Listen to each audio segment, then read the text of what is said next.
చెట్టు గురించి చెప్పండి, ఇది ఎప్పుడుదో ఏందో. ఈ చెట్టు దాదాపు 2000 సంవత్సరాల నాటిది. మా తాతలు ముత్తాతలు ఉన్నటువంటి చెట్టు ఇది. ఎన్ని సంవత్సరాలు? 2000 సంవత్సరాలు. 2000? 2000 సంవత్సరాలు. ఎట్టా? 200 సంవత్సరాల 2000 సంవత్సరాలు. 200 అయి ఉంటుందండి. 200 సంవత్సరాల నాటి చెట్టు ఇది. నిన్నగాక మొన్న వచ్చిన వర్షాలకి పురుగు తిని తనంతట తానే పడిపోయింది. అక్కడ ఎవరు లేరు, జనాభా కానీ పిల్లలు కానీ పెద్దవాళ్ళు కానీ ఎవరు లేరు.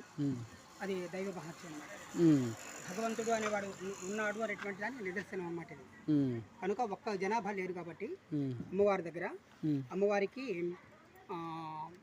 పానకము వడపప్పు అంటే తల్లికి ఇష్టం. మహాలక్ష్మి అమ్మవారు ఊళ్ళో కొలుపులు వచ్చినప్పుడు అమ్మవారి కళ్ళు ఎత్తిన తర్వాతే ఊరు మొత్తం తిరుగుతారట స్వామి.